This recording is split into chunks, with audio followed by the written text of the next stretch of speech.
नमस्कार, आपका माइक्रोमैथ YouTube channel पर स्वागत है। हम लोग आज पढ़ने वाले हैं संख्या के बारे में कि संख्या क्या होती है। देखिए, संख्या का शुरुआत हम लोग करेंगे बिल्कुल बेसिक से। अगर इसको क्लास 6 का बच्चा भी देखेगा तो उसको भी समझ में आएगा। देखिए, हम लोग स्टार्ट करते हैं कक्षा 6 की ही क्लास से और धीरे धीरे इसका लेवल 9th और 10th तक लिया जाएगा।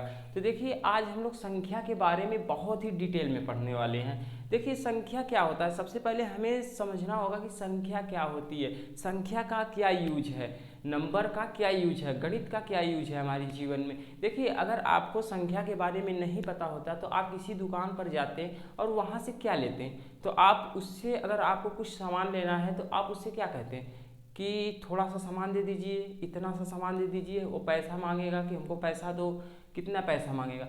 कहीं ना कहीं हमारा संख्या का यूज हमारे जीवन में बहुत ही महत्वपूर्ण है और संख्या के बारे में भी हमें जानकारी होनी चाहिए। देखिए, जैसे जैसे हमें जितनी संख्याएं मिलती गई हैं उसके आधार पे हम लोग संख्या का विभाजन भी करते गए हैं। तो हम लोग संख्या का दो प्रकार से विभाजन करेंगे, एक जो क्लास 6 से लेकर के 8 तक पढ़ाया जाता है और एक 9th और 10th में जो पढ़ाया जाता है इसके आधार पे विभाजित करेंगे। तो देखिए, अगर जैसे हमारा नंबर होता है वह कई प्रकार का होता है। जैसे आपको कहीं पे जीरो मिल जाता है, कहीं पे जीरो से कोई सीरीज स्टार्ट हो जाती है, 0 1 2 3 4 5, कहीं से 1 2 3 4 5 से स्टार्ट हो जाता है। जब आप नर्सरी में पढ़ने जाते हैं तो उस समय टीचर क्या सिखाते हैं, टीचर आपको सिखाते हैं कि 1 से लिखना सिखाते हैं, 1 से लिखना सिखाते हैं, 1 2 3 4 5 6। और धीरे धीरे जब आप इसमें जान जाते हैं, संख्या के बारे में कुछ जान जाते हैं तो वो जीरो भी बताते हैं कि हाँ देखिए जीरो भी होता है। फिर उसके बाद जब आप थोड़े से और बड़े होते हैं तो वो माइनस वाली संख्या को भी बताते हैं, और बड़े होते हैं तो आपको भिन्न का जोड़ घटाना गुणा भाग कराना शुरू कर देते हैं,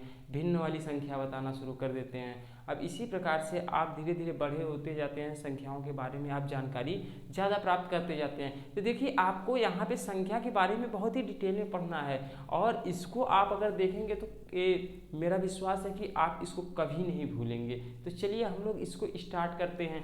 तो इसको स्टार्ट करने से पहले हम लोग ये देखते हैं कि संख्याओं का क्या क्या यूज है। जैसे आप अभी देखें कि संख्या के बिना हम लोग कुछ भी नहीं कर सकते। कहीं पर अगर जाएंगे तो कोई पूछ देगा आप कितने किलोमीटर गए, तो वहाँ पे कहीं ना कहीं संख्या के बारे में ही बताएंगे, कहीं ना कहीं संख्या से ही रिलेटेड उसको बताएंगे कि हम 5 किलोमीटर गए, 6 किलोमीटर गए। अब चलिए, अब हम लोग संख्याओं के विभाजन के बारे में थोड़ा पढ़ लेते हैं, फिर इसका वर्गीकरण हम लोग अच्छे से पूरा डिटेल में करेंगे। पहले संख्याओं के बारे में समझेंगे कि संख्याओं को कैसे हम देखते हैं, कैसे समझ सकते हैं। तो हम लोग संख्याओं को समझने के लिए संख्याओं को समझने के लिए अपने आसपास का कुछ एग्जाम्पल लेंगे, उसके आधार पे ही समझेंगे। देखिए, एक बार क्या हुआ कि एक टिकटॉक स्टार थी और उसने बोला कि जो मेरी ब्यूटी है यह ब्यूटी नेचुरल है।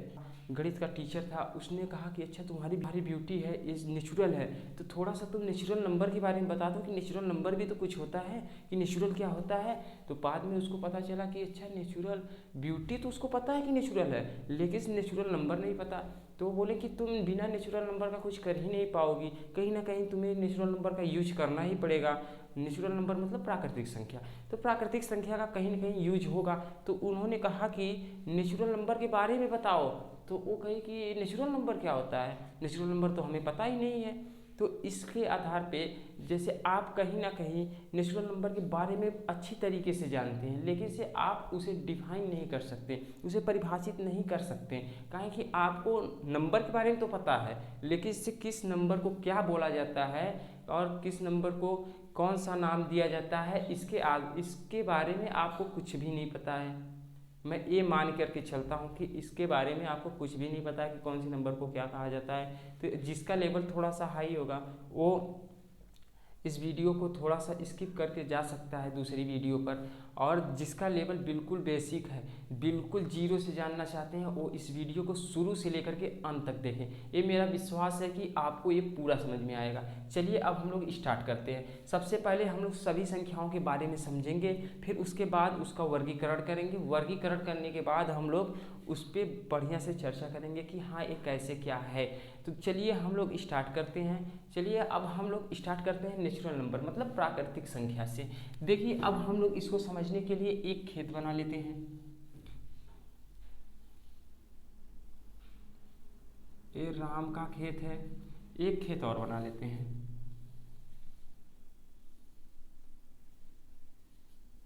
ये श्याम का खेत है। अब देखिए राम और श्याम के खेत हैं। हम क्या करते हैं, राम के खेत में राम क्या करता है, अपने खेत में कुछ पौधे लगा देता है और उसके कुछ पौधे इस तरीके से हैं।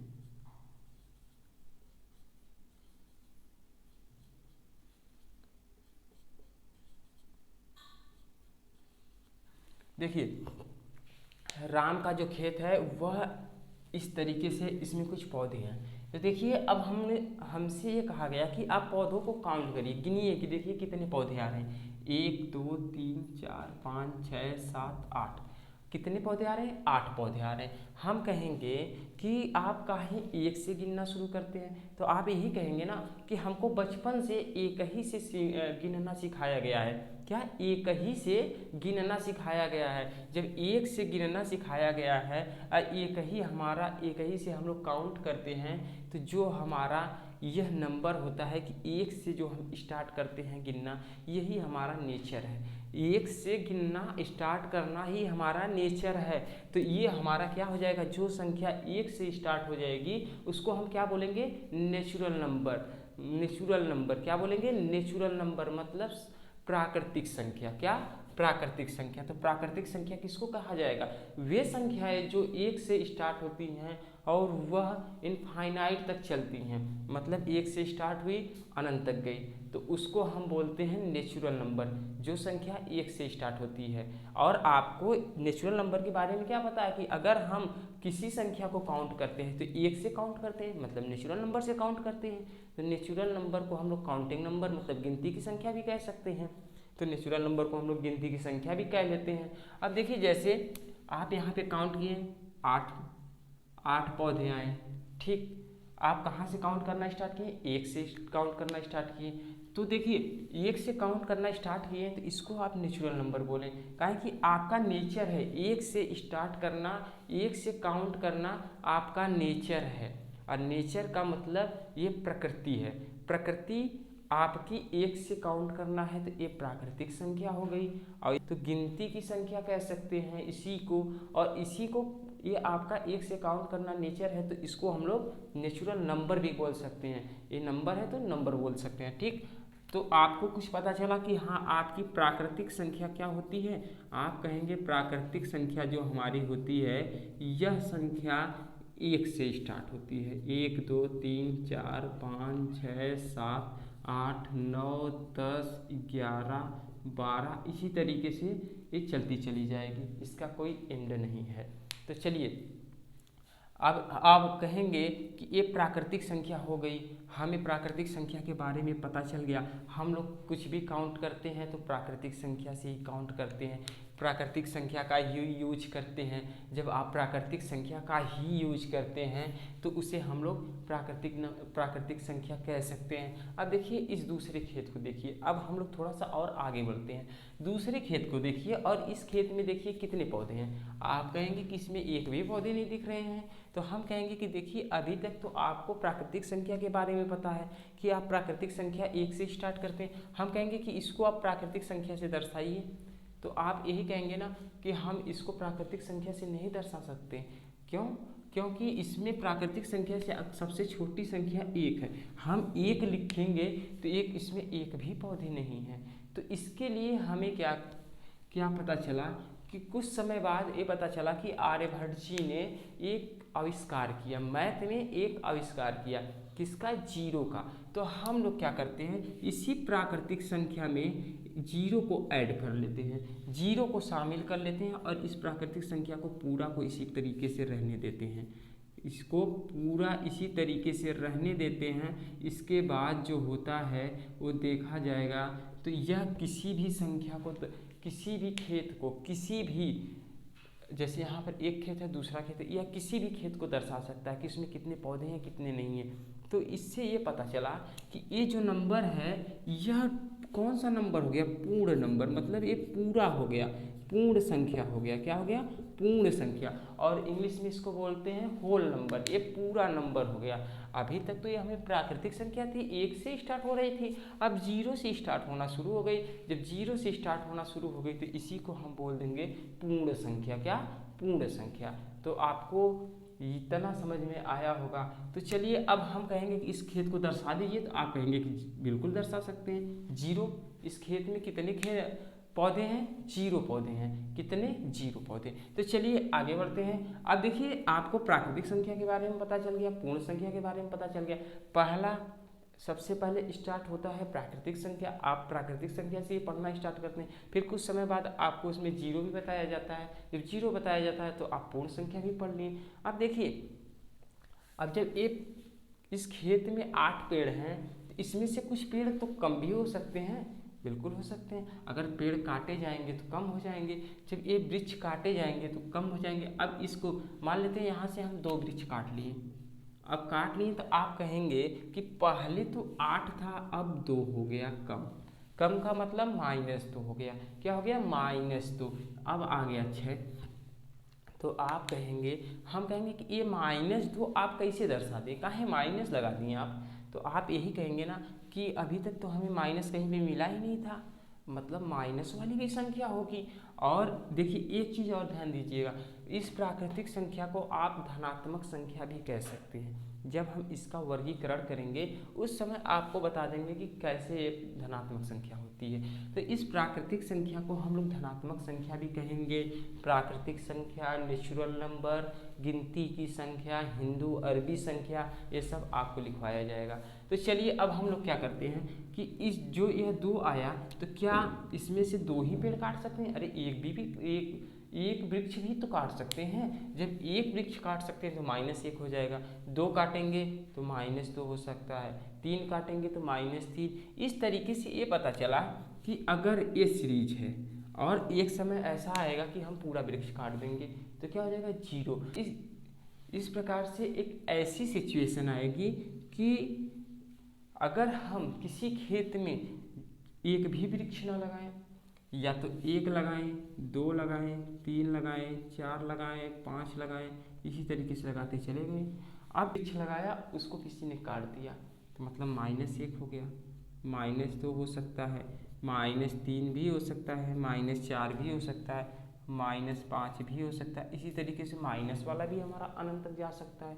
तो देखिए अब एक सीरीज और तैयार हो गई कि 0 से प्लस अनंत तक, 0 से -1 से माइनस अनंत तक, या अनंत से -1 तक। देखिए 0 से लेकर के अनंत तक इधर है, अनंत अनंत से लेकर के 0 तक। ये देखिए देखा जाए तो एक सीरीज हमारी और तैयार हो गई। अब इस सीरीज को क्या बोला जाएगा? इस सीरीज का नाम दिया जाता है पूर्णांक। क्या? पूर्णांक।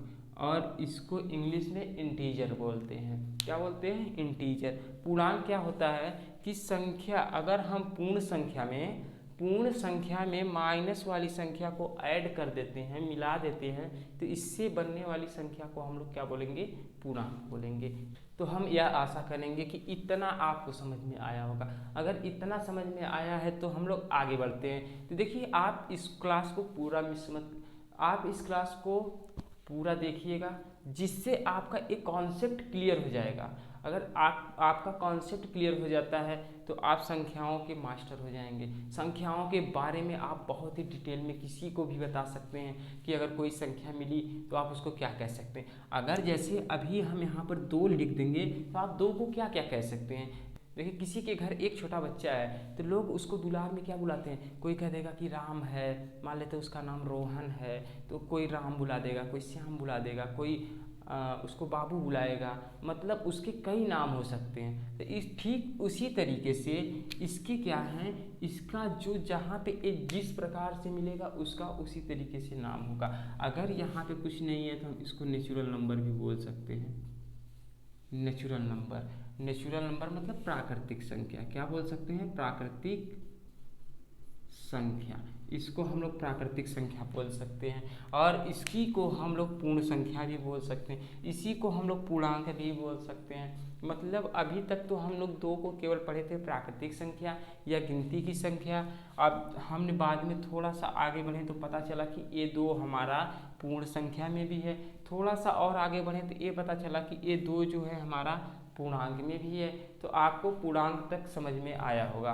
अगर नहीं समझ में आता है तो आप कमेंट कर सकते हैं। तो चलिए, हम आशा करते हैं कि आप सभी लोगों को यह बहुत ही अच्छी तरीके से समझ में आया होगा। चलिए अब आगे बढ़ते हैं। पूर्णांक के आगे होता है परिमेय संख्या। अब जैसे आप प्लस वाली संख्या के बारे में जान गए, माइनस वाली संख्या के बारे में जान गए, पूर्ण संख्या और प्राकृतिक संख्या के बारे में जान गए, अब इससे आपका ये जो संख्याएं हैं इससे आपका जानते हैं क्या होगा, आपका जोड़ घटाना गुणा भाग ये सब इससे हो जाएगा।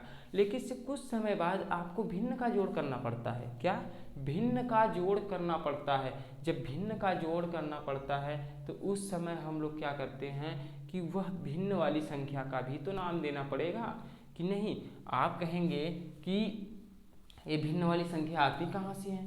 तो देखिए, अब एक खेत था, हम लोग खेत ही से उठाए हैं तो खेत ही पे काम करते हैं। तो एक खेत था, तो इस खेत में क्या हुआ कि दो हिस्सा हो गया। क्या हो गया? दो हिस्सा। मान लेते हैं कि एक खेत टोटल 20 बिस्सा था। अब क्या होगा? दो हिस्सा होगा तो एक 10 बिस्सा, दूसरा 10 हिस्सा। कितना? एक 10 बिस्सा, दूसरा 10 बिस्सा। अब मान लेते हैं कि एक खेत था, इसको यहाँ पर बना लेते हैं, इसका 3 हिस्सा हो गया। इसका 3 हिस्सा हो गया। एक खेत मान लेते हैं कि 30 बिस्सा था। क्या? 30 बिस्सा था। अब हम लोग इसका 3 हिस्सा करते हैं। जब 3 हिस्सा करेंगे वो भी बराबर बराबर करेंगे तो क्या होगा? यह 10 बिस्सा आएगा, यह 10 बिस्सा आएगा, यह 10 बिस्सा आएगा। तो ये देखा गया कि अगर 30 बिस्सा है तो 3 बराबर बराबर करेंगे तो 10 आ रहा है। तो ये देखिए, आप इसको कैसे निकालते हैं कि एक वाला हिस्सा 10 आता है। तो आप कहेंगे कि ये टोटल 30 बिस्सा था और 30 बिस्सा को हमने 3 से डिवाइड कर दिया, तो ये पता चला कि एक व्यक्ति के हिस्से में 10 बिस्सा आएगा। कितना? 10 बिस्सा। और ये संख्या कहीं ना कहीं हमारी भिन्न के रूप में है या नहीं? बिल्कुल है। यह संख्या भिन्न के रूप में है या नहीं है? बिल्कुल है। अगर हम कह देंगे कि ये टोटल जो खेत है ये सभी खेतों को मिला करके यक्स बिस्सा है, तो एक के हिस्से में कितना आएगा? एक के हिस्से में आ जाएगा यक्स का तीसरा भाग। कितना? यक्स का तीसरा भाग। यही तीसरा भाग ही है ना। ये भाग यक्स का कितना भाग करें? 1 2 3, इसको तीसरा भाग आएगा। अगर इसको देखा जाएगा तो ये भी तो तीसरी भाग है, यक्स का तीसरा भाग है। मतलब एक बहुत बड़ा सा है, उसमें से 3 हिस्सा काटा गया। अगर किसी को एक हिस्सा उठा के दिया जाएगा तो ये पता चलेगा कि जो एक हिस्सा है यह वाला हिस्सा इस पूरे बड़े वाले हिस्से का कितना है? तीसरा भाग है। अगर हम ऐसे ऐसे 3 हिस्से लेंगे तो ये बड़ा वाला हिस्सा आएगा। जैसे ये वाला हिस्सा आप इसको दे रहे हैं, ये राम को दे रहे हैं, ये श्याम को, ये रोहन को। रोहन नहीं लेते, मोहन ले लेते हैं। ठीक, देखिए आप राम को क्या दे रहे हैं? इस बड़े वाले हिस्से का एक भाग दे रहे हैं। अगर हम कहेंगे कि ये जो राम के पास हिस्सा है इस बड़े वाले हिस्से का कितना भाग है? आप कहेंगे कि 1 भाग 2 भाग। अगर 3 भाग इसके 3 भाग को जोड़ते हैं तो बड़े वाले का हिस्सा आ जाएगा। तो मतलब राम के पास जो भाग है वह यक्स का कितना है? तीसरा भाग है, तीसरा भाग है। यहाँ पर यक्स ना ले करके हम लोग ले लेते हैं घनश्याम। क्या ले लेते हैं? घनश्याम। कि एक घनश्याम का पूरा खेत था। अगर हम कहेंगे कि घनश्याम अपना खेत 3 हिस्से में डिवाइड करके राम, श्याम और मोहन को दे देता है, तो ये पता चलता है कि जो राम का खेत है, जो राम को हिस्सा मिला है, वो घनश्याम का कितना हिस्सा है? तो आप कहेंगे कि राम का जितना खेत है उतना अगर हम 2 और खेत मिलाएंगे तो उसके बाद घनश्याम के खेत के बराबर होगा, मतलब घनश्याम का खेत हो जाएगा। तो घनश्याम का जो खेत है वह राम का 3 गुना है और राम का जो खेत है वह घनश्याम का तीसरा हिस्सा है, मतलब 1/3 गुना है। तो यह हम आशा करते हैं कि इतना आपको समझ में आया होगा। आया है तो ये जब भिन्न वाली संख्या आ रही है, ये जो भिन्न वाली संख्या आ रही है, इसी भिन्न वाली संख्या को हम लोग बोलते हैं इसी भिन्न वाली संख्या को हम लोग क्या बोलते हैं? परिमेय संख्या। अब इसके बारे में हम लोग डिटेल में पढ़ते हैं। अब देखिए परिमेय संख्या के बारे में पढ़ते हैं। क्या? परिमेय संख्या। परिमेय संख्या किसको बोलते हैं? परिमेय संख्या वे संख्याएं होती हैं जो p बटा q के रूप में होती है, मतलब भिन्न के रूप में होती हैं। और इसमें कंडीशन बन गया है, परिमेय संख्या में कंडीशन बन गया है कि वह p बटा q के रूप की हों, p और q पूर्णांक हों, मतलब पूर्ण संख्या पूर्णांक हों, और इसके बाद q का मान 0 नहीं होना चाहिए, तभी हम उसको परिमेय संख्या बोलेंगे।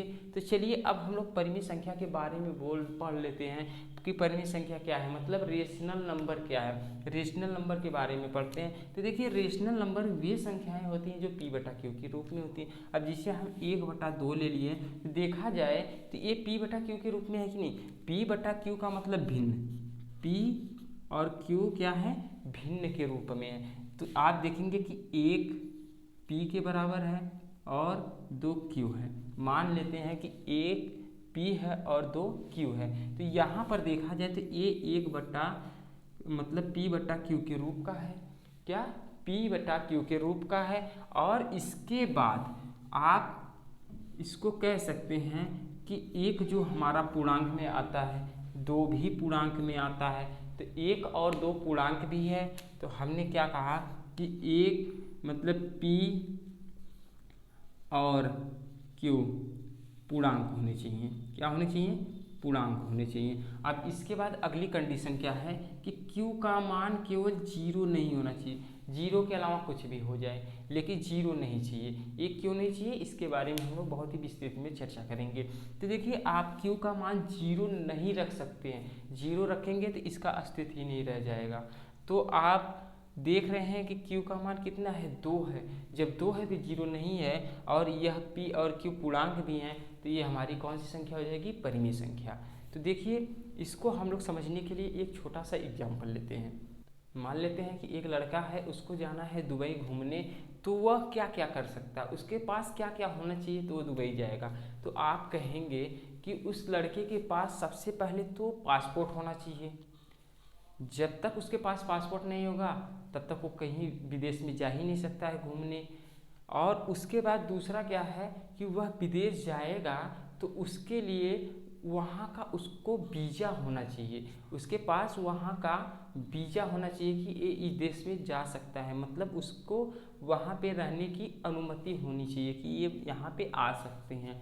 और तीसरा कंडीशन क्या है कि अगर इसके पास वीज़ा भी है और इसके पास पासपोर्ट भी है, लेकिन इसके पास, इस लड़के के पास पैसे नहीं है जाने के लिए, टिकट के लिए पैसे नहीं हैं, तो ये नहीं जा सकता। तो मतलब तीसरी बात है कि उसके पास टिकट के पैसे होने चाहिए, मतलब टिकट होना चाहिए। जब उसके पास टिकट रहेगा, ये तीनों चीज़ रहेगा, तभी वो जा सकता है विदेश। तो अगर हम लोग देखते हैं कि इसमें से एक भी नहीं है तो ये नहीं जा सकता। अगर बच्चे के पास, लड़के के पास मान लेते हैं पासपोर्ट नहीं है, वीज़ा है, टिकट के पैसे हैं, नहीं जा सकता। और अगर पासपोर्ट है, पैसे हैं, वीज़ा नहीं है, तब भी नहीं जा सकता।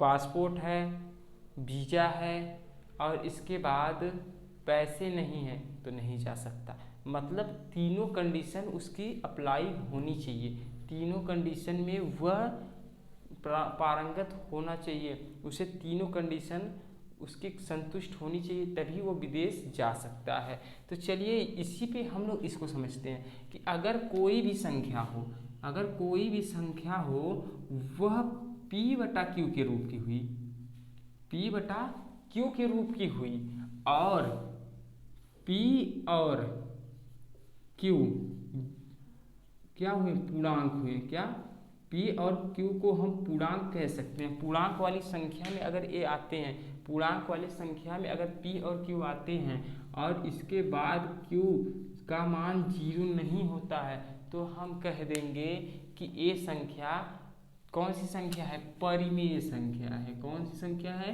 परिमेय संख्या है।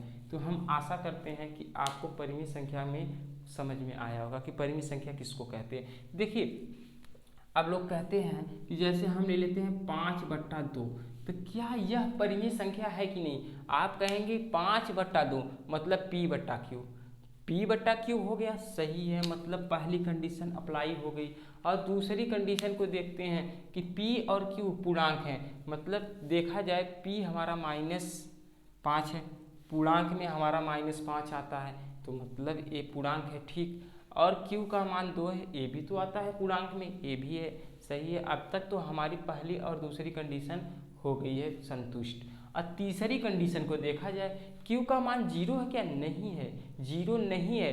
जब 0 नहीं है तो क्यू का मान 0 नहीं है, 2 है, तो यह हमारी परिमेय संख्या हो जाएगी। अगर हम इसी प्रकार से ले लें कि कर्णी में 5/7 यह परिमेय संख्या है या नहीं, तो आप कहेंगे ठीक है, देखते हैं। P/Q पहली कंडीशन अप्लाई, दूसरी कि P और Q का मान पूर्णांक होना चाहिए, तो हम देखते हैं Q, P और Q का मान देख रहे हैं, तो 5 के बाद ये हमारा पूर्णांक हो रहा है, लेकिन इसको देखिए कहीं पर कर्णी में कोई संख्या लिखी गई है? नहीं, ना तो कर्णी में इसमें लिखा गया है, ना दशमलव में लिखा गया है। इसका ध्यान दीजिएगा, अगर पूर्णांक संख्या चाहिए तो ना कर्णी वाली संख्या चाहिए, ना तो दशमलव वाली संख्या चाहिए। तो यहाँ पर ना तो दशमलव वाली संख्या है, ना कर्णी वाली है, तो ये कर्णी में है, तो यह नहीं है, मतलब पूर्णांक नहीं है ए वाला। एक कंडीशन अप्लाई नहीं हुई, एक कंडीशन इसकी संतुष्ट नहीं हुई। जब नहीं हुई तो ये हमारा परिमेय संख्या नहीं होगा। क्या? परिमेय संख्या नहीं होगा। तो इसी तरीके से हम लोग ले लेते हैं 0 को, और 0 को देखते हैं कि ये परिमेय संख्या है या नहीं। तो आप कहेंगे 0 हम किसी भी संख्या के बट्टे में 1 लिख सकते हैं। ये आपको छोटे थे तभी से बताया गया, जब आपको भिन्न का जोड़ घटाना बताया जाता था उसी समय आपको बताया गया कि अगर किसी के बट्टे में कुछ नहीं है तो उसके बट्टे में 1 लिखा जा सकता है। जब आप इसमें 1 लिखेंगे तो ये देखेंगे कि ये P/Q के रूप का हो गया, मतलब P/Q हो गया। और इसके बाद P और Q पूर्णांक होने चाहिए, तो P और Q पूर्णांक है। इसके बाद Q का मान 0 नहीं होना चाहिए, Q का मान 0 नहीं है, तो ये हमारा क्या हो जाएगा? परिमेय संख्या। अब इसी तरीके से आप 1 को लेंगे, 1 के बट्टे 1 करेंगे तो ये भी परिमेय हो जाएगा। 2 लेंगे तो 2 के बट्टे 1 करेंगे, वह भी परिमेय संख्या हो जाएगा। इससे यह पता चलता है कि अगर आप -2 लेंगे, इसके बट्टे 1 करेंगे तभी ये भी परिमेय हो जाएगा। इससे यह पता चलता है कि जो पूर्णांक है, जितनी भी पूर्णांक की संख्याएं हैं, सबको हम क्या कह सकते हैं? परिमेय संख्या। क्या? परिमेय संख्या कह सकते हैं। सभी पूर्णांक को हम परिमेय संख्या कह सकते हैं। इसको आप ध्यान से पढ़िएगा, जितने भी पूर्णांक हैं सबको परिमेय संख्या कहा जाएगा।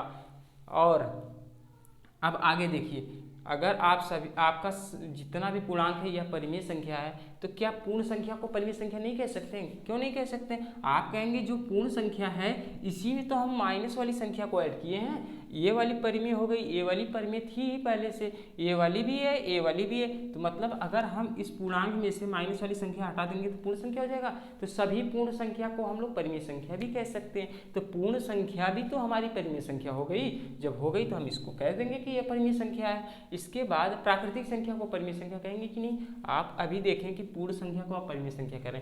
अगर आप इसमें से 0 को हटा देंगे तो क्या यह नंबर परिमेय नहीं है? तो आप कहेंगे बिल्कुल है, यह भी है, यह भी है। तो हम लोग सभी प्राकृतिक संख्या को परिमेय संख्या कह सकते हैं, और सभी पूर्ण संख्या को परिमेय संख्या कह सकते हैं, और सभी पूर्णांक को परिमेय संख्या कह सकते हैं। और परिमेय संख्या में एक और कंडीशन होता है कि भिन्न वाली जितनी भी संख्याएं हैं उनको हम परिमेय संख्या कहेंगे, लेकिन वह इन तीनों कंडीशन को अप्लाई करे, यह तीनों कंडीशन उस पर संतुष्ट हो जाए तभी कहेंगे, नहीं तो इसके अलावा नहीं कहेंगे।